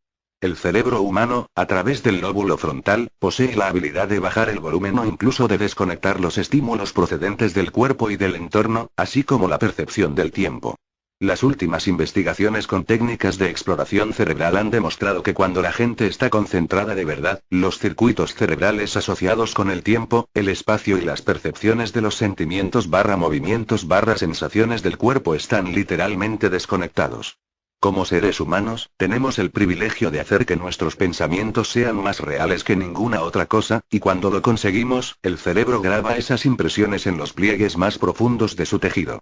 Dominar esta habilidad es lo que nos permite comenzar a cambiar nuestra mente y nuestra vida. ¿Qué es la atención? Algunos de los más recientes descubrimientos neurológicos sugieren que para cambiar la arquitectura cerebral debemos prestar atención a la experiencia en un momento dado. La estimulación pasiva de los circuitos cerebrales, sin prestar atención a los estímulos y sin ser consciente de lo que está siendo procesado, no origina cambios internos en el cerebro. Por ejemplo, puedes escuchar a un miembro de la familia pasando la aspiradora al fondo mientras lees este libro, pero si el estímulo no es importante para ti, no le harás el más mínimo caso y seguirás leyendo. El libro es más importante para ti, por tanto, tu atención activa de manera selectiva distintos circuitos en el cerebro mientras elimina otros datos sin importancia. Entonces, ¿qué es la atención? Cuando prestas atención a algo, concentras toda tu percepción en el objeto al que atiendes y pasas por alto cualquier otra información procedente de tus sentidos o de tu cuerpo. También puedes evitar recuerdos aleatorios y descarriados. Impides que tu mente se distraiga pensando qué hay para cenar, que merodee por los recuerdos de las últimas navidades o incluso que fantasee con tu compañero o compañera de trabajo. Evitas que tu mente haga nada que no esté relacionado con aquello que has calificado como un objetivo importante. En realidad, no podrías sobrevivir sin esta capacidad para seleccionar ciertas cosas a las que prestar atención. Tu habilidad para seleccionar una pequeña fracción de información en la que concentrarte depende del lóbulo central del cerebro. Mientras el lóbulo frontal te permite centrar la atención en cualquier cosa, como por ejemplo leer estas páginas, desconecta otros circuitos cerebrales relacionados con otras modalidades, como el oído, el gusto, los movimientos de las piernas, la sensación del sofá bajo el trasero, el dolor de cabeza o incluso la sensación de tener la vejiga llena. Así pues, cuanto mayor sea la parte de ti que presta atención a tus pensamientos, mayor poder tendrás para cambiar tu mente y más fácil te resultará controlar otros circuitos del cerebro que procesan estímulos sensoriales habituales. Otras similitudes. Aunque no son tan importantes como las 4 coincidencias comentadas con anterioridad, hay otros puntos de intersección en las experiencias de mis entrevistados, pero me limitaré a 2 de ellos. El primero es que estos sujetos sabían, a un nivel profundo y con un elevado grado de certeza, que estaban curados. No necesitaban ningún tipo de prueba diagnóstica para saberlo, aunque algunos de ellos llegaron a someterse a pruebas que demostraron que estaban curados. La segunda similitud es que muchos médicos creyeron que la elección de su paciente de rechazar los métodos de tratamiento convencional era una locura. De igual forma, los médicos no creyeron a sus pacientes cuando estos les dijeron lo que sabían que era cierto. Por una parte, la reacción de los médicos es comprensible. Por otra, es de lo más lamentable. De cualquier forma, la mayoría de los médicos, mientras revisaban los cambios objetivos, solía decir: no sé lo que estás haciendo, pero, sea lo que sea, no dejes de hacerlo. La nueva frontera en la investigación cerebral. El estudio de las enseñanzas de Ramtha, así como la investigación sobre las curaciones espontáneas, avivaron mi determinación por aprender todo cuanto me fuera posible sobre el cerebro. Jamás ha existido una época más excitante que la presente para prestar atención a los descubrimientos de los neurólogos sobre este destacable órgano. Algunos de los más recientes descubrimientos sobre la manera en que el cerebro posibilita el pensamiento pueden conducir a ciertos conocimientos que podríamos aplicar para crear nuevos resultados positivos en nuestro cuerpo y en nuestra vida. La mayoría de nosotros asistió al colegio hace 20 años o más, donde nos enseñaron que el cerebro no cambia, lo que significa que nacemos con determinadas conexiones nerviosas que predicen nuestras predisposiciones, rasgos y hábitos, heredados de nuestros padres. Por aquel entonces, la ciencia imperante consideraba que el cerebro es un órgano invariable y que nuestra programación genética nos deja pocas opciones y casi ningún control sobre nuestro destino. Sin duda, todos los humanos tenemos ciertas partes de nuestro cerebro que están estructuradas de la misma forma, por lo que todos compartimos la misma estructura física y las mismas funciones. No obstante, las investigaciones comienzan a constatar que el cerebro no es tan inmutable como se creía. Ahora sabemos que cualquiera de nosotros, a cualquier edad, puede adquirir un nuevo conocimiento, procesarlo en el cerebro y formular nuevos pensamientos, y que este proceso dejará nuevas huellas en la masa encefálica. Es decir, que se desarrollarán nuevas conexiones sinápticas. En eso consiste el aprendizaje. Además de los conocimientos, el cerebro también puede almacenar nuevas experiencias. Cuando probamos algo, nuestros nervios sensoriales transmiten enormes cantidades de información al cerebro acerca de lo que estamos viendo, oliendo, saboreando, oyendo y sintiendo. En respuesta, las neuronas cerebrales se organizan en redes de conexiones que reflejan la experiencia. Estas neuronas también liberan sustancias químicas que activan sensaciones determinadas. Cada nueva experiencia provoca un sentimiento, y nuestros sentimientos nos ayudan a recordar una experiencia. El proceso de formación de recuerdos es lo que sustenta a esas nuevas conexiones neurales a más largo plazo. La memoria, pues, no es más que un proceso de mantenimiento de nuevas conexiones sinápticas que se formaron mediante el aprendizaje. La ciencia está investigando cómo los pensamientos repetitivos refuerzan estas conexiones neurológicas y cómo afectan a la manera en que funciona nuestro cerebro. Además de lo que ya hemos abordado en cuanto al ensayo mental, hay otros intrigantes estudios que han puesto de manifiesto que el proceso mental de ensayo, pensar una y otra vez en hacer algo sin la implicación física del cuerpo, no solo genera cambios en el cerebro, sino que también puede modificar el cuerpo. Por ejemplo, cuando los sujetos puestos a prueba se visualizaban a sí mismos levantando un peso con un dedo en particular durante cierto periodo de tiempo, el dedo en cuestión se hacía más fuerte. En contra de lo que postula el mito del cerebro inmutable, ahora sabemos que el cerebro cambia en respuesta a cada experiencia, a cada nuevo pensamiento y a cada cosa nueva que aprendemos. Esto es lo que se denomina plasticidad. Los investigadores están recopilando evidencias de que el cerebro posee la capacidad de moldearse y adaptarse a cualquier edad. Cuanto más estudiaba los nuevos descubrimientos sobre la plasticidad cerebral, más fascinado me sentía, ya que descubrí que ciertas informaciones y habilidades parecen ser el ingrediente crucial para cambiar de manera selectiva el cerebro. La plasticidad cerebral es la capacidad de este órgano de cambiar la forma, de volver a moldearse y reorganizarse para la llegada a la vida adulta. Por ejemplo, los violinistas expertos muestran un considerable aumento de la corteza somatosensorial, la región del cerebro asignada al sentido del tacto. Sin embargo, esto solo es aplicable para los dedos de la mano izquierda, que se mueven a lo largo del mástil del instrumento, mientras que los dedos de la mano derecha sujetan el arco. Los científicos compararon las dos mitades del cerebro que controlaban el sentido del tacto de los violinistas procedentes de ambos lados del cuerpo. Resultó evidente que la región del cerebro asignada a los dedos de la mano izquierda era más extensa que la región de los dedos de la otra mano, que tenía un tamaño normal. Todavía en la década de los 80, la idea imperante era que el cerebro era un órgano invariable y organizado en compartimientos diferenciados. Los neurólogos saben ahora que el cerebro se reorganiza de manera continua a través de las experiencias vitales de cada persona. Hay también una prueba interesante que sirve para desterrar el eterno mito sobre las células nerviosas. Durante décadas, los científicos han creído que las neuronas no se dividían ni se replicaban. Todos hemos escuchado que el número de neuronas con el que nacemos no varía a lo largo de la vida y que, cuando resultan dañadas, jamás son reemplazadas. Estas creencias se ponen ahora en entredicho. De hecho, los estudios recientes sugieren que un cerebro adulto normal y saludable puede generar nuevas neuronas. Este proceso se denomina neurogénesis.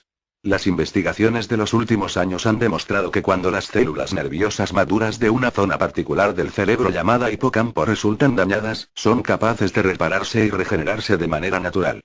No solo es cierto que ciertas partes del cerebro dañadas pueden recuperarse, sino que las nuevas evidencias sugieren que un cerebro maduro puede crear también nuevas células. Aprender a realizar juegos de malabares puede desarrollar áreas específicas del cerebro, según un estudio publicado en enero de 2004 en el Boletín Nature. Sabemos, gracias a los métodos de imagen de exploración cerebral, que el aprendizaje puede ocasionar cambios en la actividad cerebral, pero este estudio en particular demostraba que pueden generarse cambios anatómicos como resultado del aprendizaje de algo nuevo. Un grupo de investigadores alemanes provenientes de la Universidad de Regensburg reunieron a 24 personas que no habían practicado juegos malabares nunca y las dividieron en dos grupos iguales. A uno se le pidió que practicasen con los juegos diariamente durante 3 meses. El grupo control no hizo nada. Antes y después de que el primer grupo aprendiera a hacer malabares, los científicos realizaron escáneres cerebrales a todos los voluntarios utilizando la resonancia magnética, RM. Además, en lugar de limitar su investigación a los cambios producidos en la actividad cerebral, los investigadores utilizaron una sofisticada técnica de análisis basada en la morfología voxel para detectar cambios estructurales en la materia gris del neocórtex. El grosor de nuestra materia gris es un reflejo del número total de células nerviosas de nuestro cerebro. Los sujetos que adquirieron la habilidad de hacer malabares presentaron un incremento considerable de la materia gris en dos áreas separadas del cerebro, relacionadas con la actividad visual y motora. Los científicos documentaron un incremento en el volumen y en la densidad de la materia gris en esas áreas. Los estudios sugieren que el cerebro adulto podría tener cierta capacidad para crear nuevas células nerviosas. La doctora Vanessa Slumming, una veterana radióloga de la Universidad de Liverpool, Inglaterra, comentó: "Lo que hacemos cada día de nuestras vidas puede impactar no solo en el funcionamiento de nuestro cerebro, sino también en su estructura macroscópica. Es interesante resaltar que en aquellas personas que dejaron de practicar malabares más tarde, las zonas incrementadas del cerebro recuperaron el tamaño normal en menos de 3 meses. Incluso la meditación ha mostrado resultados prometedores a la hora de cambiar no solo el funcionamiento del cerebro mediante la alteración del patrón de las ondas cerebrales, sino también de desarrollar nuevas neuronas como resultado de la concentración consciente". Los estudios publicados en noviembre de 2005 en el Boletín Neuroreport demostraban un incremento de la materia gris en 20 participantes, todos ellos con un entrenamiento intensivo en la meditación espiritual budista. Esta es la mejor parte del estudio. La mayoría de los participantes eran personas normales y corrientes, con trabajo y familia, que meditaron tan solo 40 minutos al día. No es necesario ser una persona religiosa para incrementar el número de neuronas. Los investigadores del estudio también sugieren que la meditación puede disminuir el adelgazamiento del córtex frontal relacionado con la edad. De acuerdo con la investigación llevada a cabo por Fred Gage, del Salk Institute for Biological Studies, Instituto Salk de Estudios Biológicos, de La Jolla, California, los ratones que vivían en ambientes ricos, en los que podían estimular sus mentes y sus cuerpos, mostraban un incremento de un 15% en el número total de células cerebrales en comparación con los ratones que se desenvolvían en los entornos típicos de los roedores. Más aún, en octubre de 1998, Gage y un grupo de investigadores suecos demostraron por primera vez que las células cerebrales humanas tenían capacidad de regeneración. A raíz de la lesión. Esperanza. Las investigaciones con pacientes que padecen apoplejía están proporcionando algunas de las evidencias más apasionantes acerca del potencial del cerebro para el cambio. Cuando ocurre un accidente cerebrovascular, una apoplejía en el cerebro, la disminución súbita del suministro de sangre oxigenada daña el tejido neurológico. Muchas veces, una lesión apopléjica de una parte específica del cerebro asociada con una pierna o un brazo deja al paciente sin el control motor de sus miembros. La corriente tradicional de pensamiento afirmaba que si un paciente de apoplejía no mostraba una mejora durante las 2 primeras semanas, su parálisis sería permanente. Numerosos estudios actuales han desmentido ese mito. Los pacientes con apoplejía que técnicamente habían superado el periodo de recuperación, incluso pacientes con más de 70 años que habían estado paralizados hasta 20 años, han sido capaces de recuperar cierto control motor del que no disfrutaban desde que sufrieron el derrame, y mantuvieron las mejoras a largo plazo. En ciertos experimentos de investigación de finales de la década de los 70 del Departamento de Neurología del Hospital Bellevue de Nueva York, hasta el 75% de los pacientes conseguían una recuperación total de los miembros paralizados. La repetición era la clave de la capacidad para restablecer las conexiones en el cerebro. Con la instrucción apropiada, los sujetos practicaban de buena gana la focalización mental mientras movían en su mente el miembro paralizado. Recibieron estímulos mentales mediante sofisticados aparatos de bioestimulación. Cuando lograban reproducir los mismos patrones cerebrales que utilizaban al pensar en mover la extremidad afectada que cuando movían los miembros sanos, comenzaban a revertir la parálisis. Una vez que se generaban patrones cerebrales similares cuando se iniciaba el movimiento del miembro afectado, los voluntarios eran capaces de incrementar la fuerza de la señal neurológica hacia el brazo o la pierna paralizada, lo que permitía un movimiento de mayor amplitud.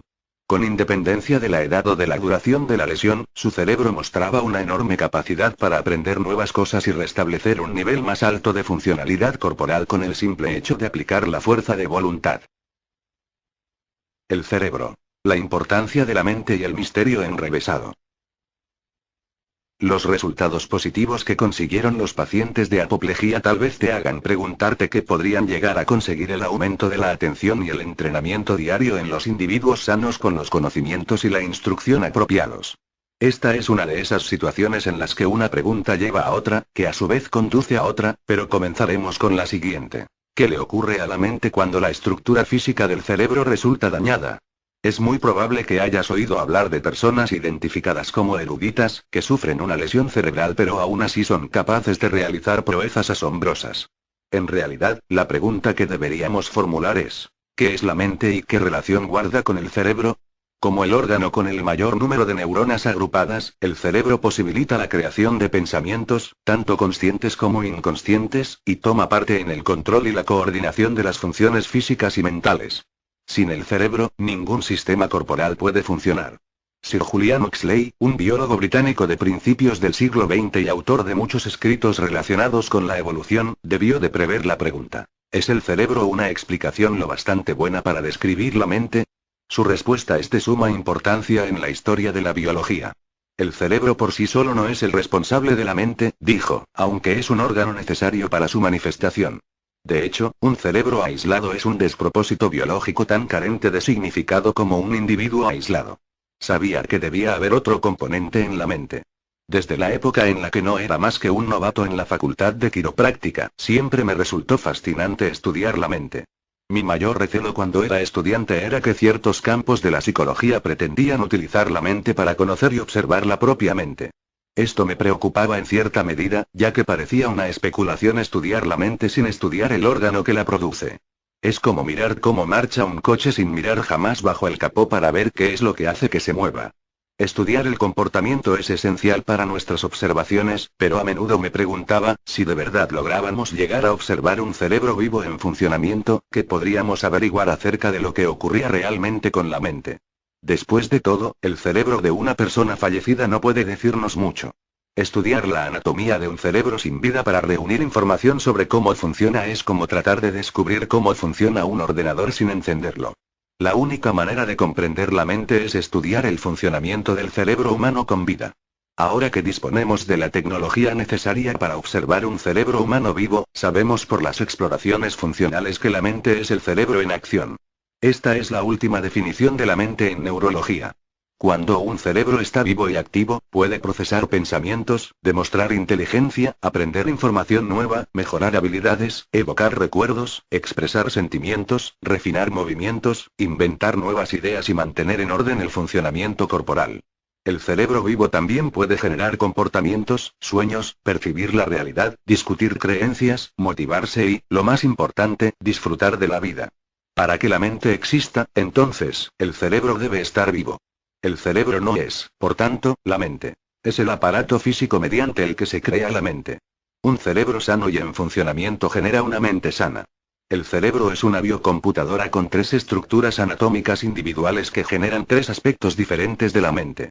La mente es el resultado de un cerebro que coordina impulsos de pensamiento mediante las diferentes regiones y subestructuras. Hay muchos y diversos estados mentales, ya que podemos conseguir sin problemas que el cerebro trabaje de diferentes llenas. El cerebro hace posible la existencia de la mente como un complicado sistema de procesamiento de datos, de manera que tenemos la capacidad de reunir, procesar, almacenar, recordar y comunicar la información en cuestión de segundos, si es necesario, y también podemos pronosticar, teorizar, responder, actuar, planear y razonar. El cerebro también es el centro de control a través del cual la mente organiza y coordina todas las funciones metabólicas necesarias para la vida y la supervivencia. Cuando tu biocomputadora está encendida, o viva, y procesa la información, se genera la mente. De acuerdo con la actual definición neurológica, la mente no es, pues, el cerebro, sino el producto del cerebro. La mente es lo que hace el cerebro. Podemos apreciar la máquina en funcionamiento, la mente, sin ser la máquina, el cerebro. Cuando el cerebro está vivo, la mente se procesa a través de él. En esencia, la mente es el cerebro vivo. Sin cerebro, no hay mente. Avances de la tecnología de procesamiento de imágenes. Hasta hace poco, nuestra capacidad para comprender el cerebro tenía ciertos límites, impuestos por una técnica de 80 años de antigüedad llamada electroencefalograma, EEG. El EEG proporciona representaciones gráficas del funcionamiento del cerebro, pero no imágenes que nos permitan ver un cerebro vivo. Hoy en día, sin embargo, los científicos pueden cuantificar la actividad cerebral momento a momento. Pueden observar la estructura y la actividad de un cerebro humano vivo con unos detalles sin precedentes gracias a la revolución acaecida en la neurología y el EEG durante los últimos 30 años. Mejorado con la tecnología informática, el EEG puede ahora proporcionar representaciones tridimensionales del funcionamiento cerebral. Más importantes incluso a la hora de revolucionar el campo cognitivo de la neurociencia son los últimos avances en el procesamiento de imágenes funcionales. Esta tecnología está basada en distintos principios de la física, desde los cambios en campos magnéticos locales hasta la medida de las emisiones radiactivas. La creciente multitud de técnicas de exploración mediante imágenes nos está proporcionando inmensas cantidades de información sobre el cerebro activo, y sobre el resto del cuerpo también. Gracias a ello, los neurólogos ahora pueden estudiar al instante los mecanismos fisiológicos de la masa cerebral y observar los patrones específicos del cerebro en funcionamiento. La primera de las nuevas tecnologías, introducida en 1972, fue la tomografía axial computerizada, TAC. Una exploración cerebral mediante la TAC toma una fotografía o una instantánea del cerebro para ver si existe tejido anormal entre los componentes estructurales de la masa encefálica. La exploración TAC solo captura un momento en el tiempo, por tanto, solo pueden decirnos qué estructuras anatómicas existen, cuáles se han perdido, qué áreas están dañadas o enfermas y si hay o no tejido anatómico que no debería estar presente en el cerebro. En consecuencia, una TAC no nos dice nada sobre cómo funciona el cerebro, tan solo una posible causa por la que no está funcionando con normalidad. Ahora sabemos que el cerebro genera numerosos mecanismos químicos que son demasiado minúsculos como para poder verlos y que pueden medirse únicamente por sus efectos. Solo visualizando un cerebro en marcha podemos ver los efectos químicos en acción. La tomografía por emisión de positrones o PET resulta útil a la hora de examinar la actividad bioquímica del cerebro vivo. El aparato de la PET utiliza rayos gamma para construir imágenes que reflejan la intensidad de la actividad metabólica en la zona del cerebro, o de cualquier otra parte del cuerpo, que se encuentre bajo observación. En este caso sí que podemos estudiar el funcionamiento del cerebro durante un lapso de tiempo determinado. La resonancia magnética funcional, RMF, es una técnica radiográfica que también puede capturar imágenes del cerebro vivo y mostrar las regiones del cerebro que están activas durante una actividad mental determinada. Aunque la RMF no muestra en realidad la actividad encefálica, proporciona una pista gigantesca acerca de las regiones cerebrales activas a través de las reacciones metabólicas de las neuronas que consumen energía y oxígeno en diferentes partes del cerebro. La tomografía por emisión de fotón único, una exploración de la medicina nuclear llamada SPECT, utiliza múltiples detectores de rayos gamma que giran alrededor del paciente para medir la actividad cerebral. Las imágenes funcionales del cerebro suministradas por la SPECT pueden vincular ciertos patrones de actividad con enfermedades neurológicas o estados psicológicos. Una vez más, al igual que la resonancia magnética funcional, la SPECT es una herramienta válida a la hora de cuantificar cuánta energía consumen las neuronas cuando se activan. Las tres últimas técnicas de exploración van mucho más allá de la tecnología fotográfica que muestra la naturaleza muerta del cerebro en las típicas imágenes del TAC.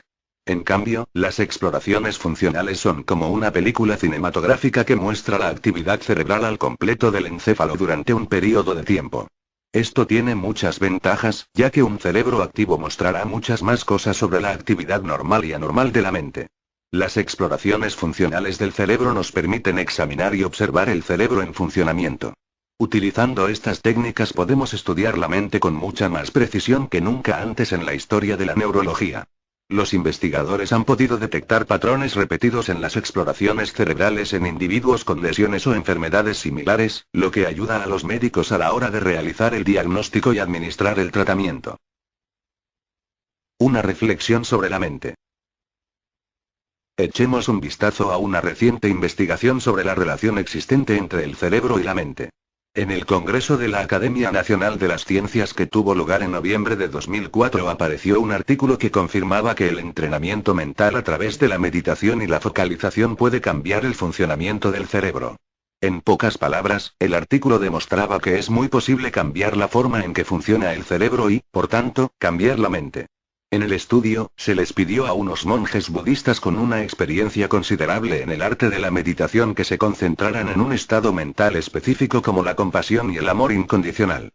A todos los individuos se les conectaron 256 sensores eléctricos para una avanzada técnica de exploración que permitía medir la actividad de los impulsos eléctricos cerebrales. Durante la focalización, sus cerebros se volvieron más coordinados y organizados a la hora de procesar la actividad mental que los del grupo control, cuyos individuos no llegaron a mostrar siquiera patrones de ondas comparables con las producidas por los expertos monjes. Algunos de estos, que habían practicado la meditación más de 50.000 horas, hacían gala de una actividad en el lóbulo frontal y una actividad eléctrica en todo el cerebro que estaban relacionadas con funciones mentales superiores y percepciones más claras. De hecho, podían cambiar la forma en que funcionaba su cerebro a voluntad. Los resultados mostraron que la actividad del lóbulo frontal de los monjes era extraordinariamente superior a la de los individuos del grupo control. A decir verdad, los monjes que más habían meditado mostraban niveles de cierto tipo de impulsos cerebrales llamados ondas gamma que eran mucho mayores de lo que los investigadores habían visto nunca en una persona sana. Estos impulsos eléctricos en particular son típicos de los momentos en los que el cerebro está generando nuevos circuitos. El lóbulo frontal izquierdo es la zona del cerebro que se relaciona con la alegría. En uno de los monjes budistas, la actividad estaba tan aumentada en la región frontal izquierda que los científicos que realizaban el estudio creyeron que debía de ser el hombre más feliz de la Tierra. Lo que descubrimos es que los que habían practicado la meditación durante mucho tiempo mostraban una actividad cerebral de un nivel que jamás habíamos visto con anterioridad, afirmó el Dr. Richard Davidson, de la Universidad de Wisconsin, que estaba a la cabeza del experimento. La práctica mental debe tener un efecto sobre el cerebro similar que el que tiene practicar tenis o golf a la hora de mejorar el rendimiento, añadió. En una entrevista posterior, el Dr. Davidson dijo: lo que descubrimos es que una mente o un cerebro entrenado, es físicamente diferente a uno que no lo está. Gracias a este experimento podemos afirmar que se puede mejorar el funcionamiento del cerebro, en esencia se puede cambiar la mente. Reflexionemos sobre las repercusiones de este estudio durante un momento. Si el cerebro es el medio de los impulsos mentales conscientes e inconscientes y la mente es el producto final del cerebro, ¿quién o qué está cambiando el cerebro y la mente? La mente no puede cambiarse a sí misma, porque la mente es el resultado del cerebro. La mente no puede cambiar el cerebro, ya que es el producto de este. Y el cerebro no puede cambiar el funcionamiento de la mente, ya que no es más que la parte física a través de la cual opera la mente. Por último, el cerebro no puede cambiarse a sí mismo, ya que carece de vida sin una fuerza en marcha que influya en la mente. Si el cerebro y la mente funcionan mejor juntos mediante la práctica y una habilidad consciente puede llegar a cambiar el funcionamiento interno del cerebro, ¿quién o qué está cambiando el cerebro y la mente? La respuesta es esa elusiva palabra de 10 letras: la conciencia. Este concepto ha confundido a los científicos durante muchos años. No obstante, en los 10 últimos años, los científicos han comenzado a incluir la conciencia como un factor en muchas de las teorías relacionadas con la comprensión de la naturaleza de la realidad. Sin ponerse demasiado místico o filosófico, la conciencia es lo que le da vida al cerebro. Es la esencia vital invisible que anima al cerebro. Es ese aspecto inadvertido del ser, tanto consciente como inconsciente, que utiliza el cerebro para capturar pensamientos y los mezcla para crear la mente. Mente, materia y más. Cuando cogí neuroanatomía en el posgrado y la Life University para mi doctorado en quiropráctica, diseccioné un incalculable número de cerebros.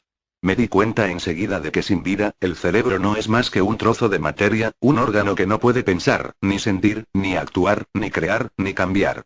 Aun cuando el cerebro es el órgano vital más importante, necesario para todo lo que hacemos, lo que pensamos y lo que sentimos, necesita vida.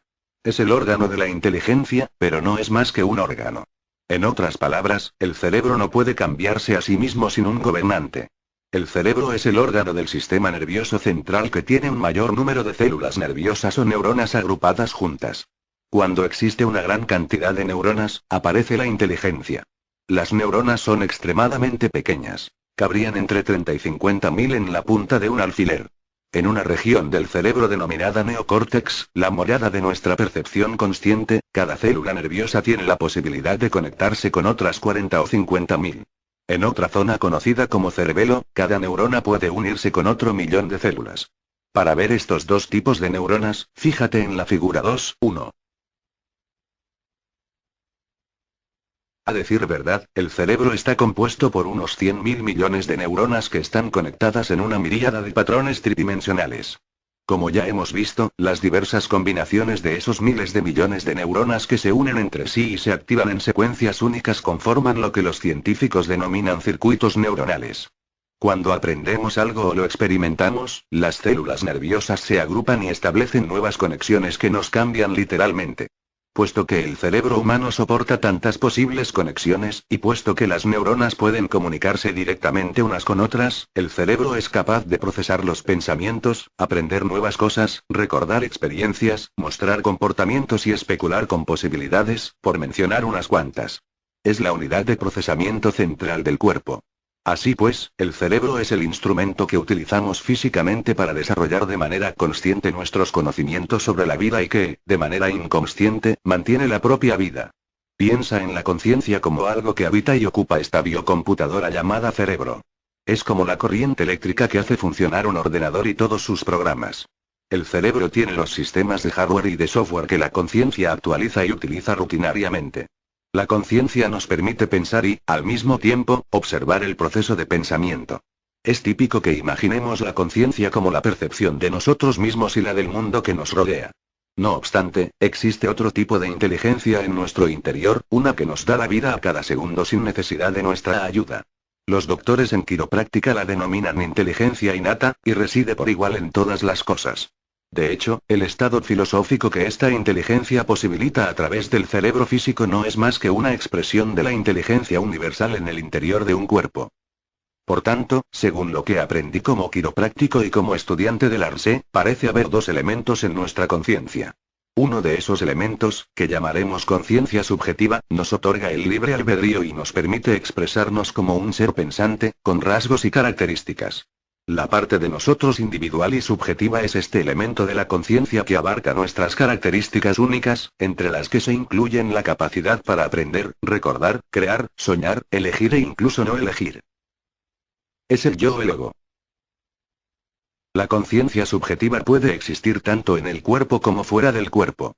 Cuando la gente tiene una experiencia extracorpórea mientras es completamente consciente, aunque pueda ver su cuerpo tendido en la cama, es la conciencia subjetiva la que está presente en la experiencia, sin el cuerpo. Es nuestra identidad autoconsciente. Durante la mayor parte del tiempo, a lo largo de nuestra vida, se localiza dentro del cuerpo físico. El otro elemento de la conciencia es la percepción inteligente de nuestro interior y que nos da la vida todos los días. Llamémosla conciencia objetiva. Es un sistema de percepción independiente de la mente consciente. Es subconsciente, pero extraordinariamente inteligente y cuidadosa. También es independiente del cerebro pensante, pero opera a través de otras regiones del encéfalo para mantener nuestro cuerpo en orden. Mientras la conciencia objetiva está al cargo de todo, el cerebro procesa millones de funciones automáticas cada segundo, tanto a nivel tisular como a nivel global, de las que no somos conscientes.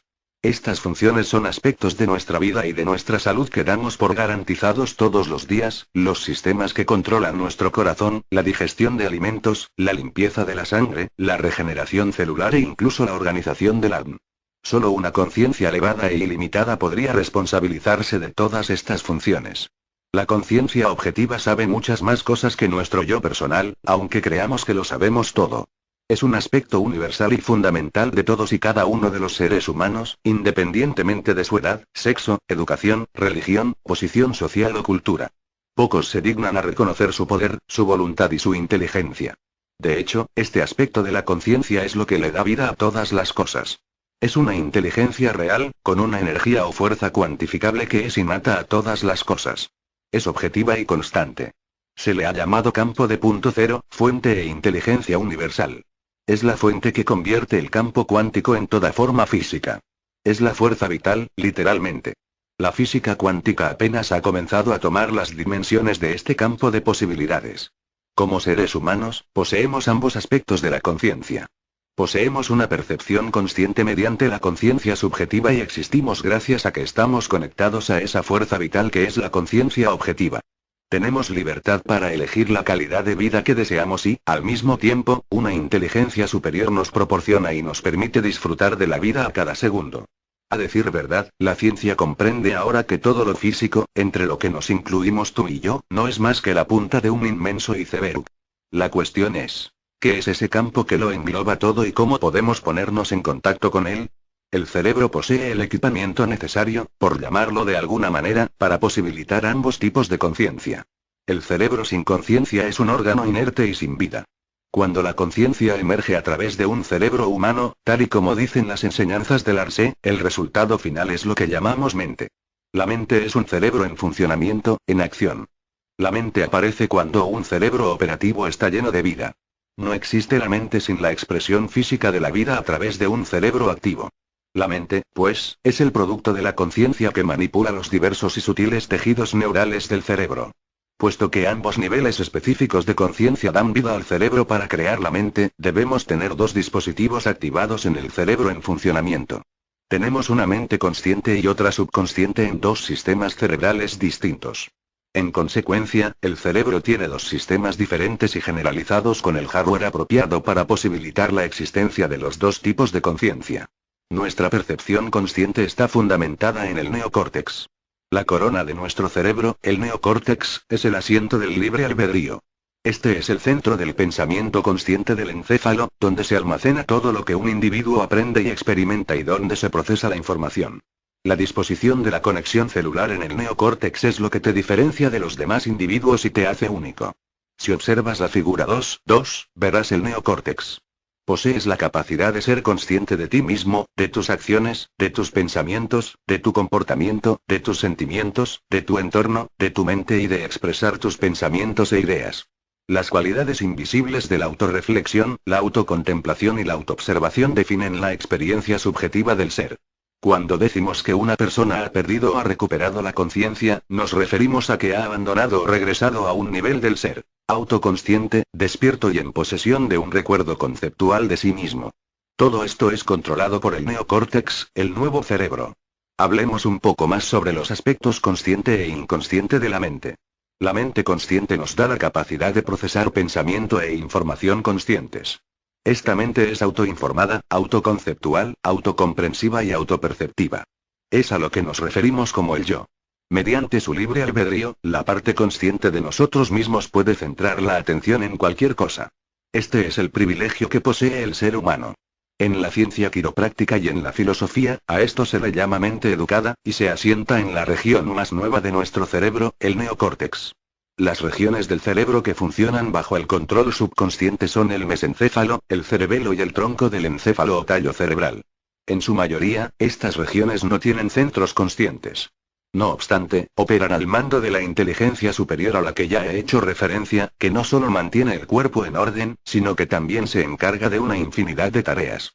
Esta mente superior sabe cómo mantener el estado de salud para que podamos disfrutar de todos los beneficios de la vida. La figura 2.2 muestra los campos subconscientes del cerebro humano. En resumen, pues, el cerebro es el órgano en el que hay un mayor número de neuronas agrupadas, y allí donde existe el mayor número de neuronas agrupadas se encuentran los mayores niveles de inteligencia. La conciencia utiliza el cerebro para convertir cuidadosamente el aprendizaje y las experiencias en impulsos electroquímicos llamados pensamientos. La mente, entonces, es el producto del cerebro en acción. La mente opera cuando el cerebro está vivo y posibilita la existencia de la conciencia. La conciencia tiene dos elementos específicos. La conciencia objetiva es la fuerza vital, la fuente y el campo de punto cero. Tú y yo estamos conectados a ese campo, y eso nos permite estar vivos a través del mesencéfalo, el cerebelo y el tronco del encéfalo. Esta es la mente subconsciente. La conciencia subjetiva, situada en el neocórtex o corteza cerebral, es la exploradora, la identidad que aprende y desarrolla sus conocimientos a fin de lograr una mayor expresión de la vida. Esta es la mente consciente. En las figuras 2, 3 y 2, 31b podrás ver un gráfico sencillo que describe los dos sistemas operativos del cerebro. Los dos sistemas operativos del cerebro. Una vez que comprendemos cómo el cerebro crea la mente, podemos ir más allá de los cómodos límites de lo que ya sabemos. Cuando logremos unir la mente consciente a esa mente infinita de ilimitado potencial, tendremos acceso a un mundo de nuevas posibilidades. La conciencia es el único elemento que le da sentido al hecho de cambiar el cerebro y la mente. Es ese elemento intangible de nosotros mismos que actúa sobre el cerebro para crear la mente. Es en el momento en que estamos verdaderamente conscientes, atentos, lúcidos y presentes cuando cambiamos el funcionamiento del cerebro para crear un nuevo nivel mental. Cuando logremos utilizar la mente consciente junto con la subconsciente seremos capaces de modificar nuestro hardware y actualizar nuestros sistemas operativos. En ese instante en el que las conciencias se unen, el cerebro puede ser modificado. El objetivo principal de Desarrolla tu cerebro es formular preguntas y proporcionar información que puedan servirte de ayuda a la hora de comprender cómo interactúan el cerebro, la mente y la conciencia para proporcionarte salud y vida. Paso a paso, este libro ensamblará un modelo explicativo de cómo nuestro cerebro procesa los muchos niveles mentales y cómo podemos cambiar nuestro cerebro. Tienes la posibilidad de cambiar tu mente, tal y como suena. Cuando lo asimiles, verás que el cambio se refleja en tu salud, en tu vida y en tu futuro. En el próximo capítulo comenzaremos a aprender cosas sobre las células nerviosas, cómo funcionan y cómo se conectan unas a otras, las diferentes ramas del sistema nervioso y cómo las distintas secciones de este trabajan de formas diferentes para mantener la salud y la vida. Una vez que hayamos comprendido los puntos básicos, podremos empezar a aumentar nuestros conocimientos sobre cómo estamos estructurados para ser quienes somos actualmente. Y después podremos comenzar a ver cómo cambiar nuestra mente.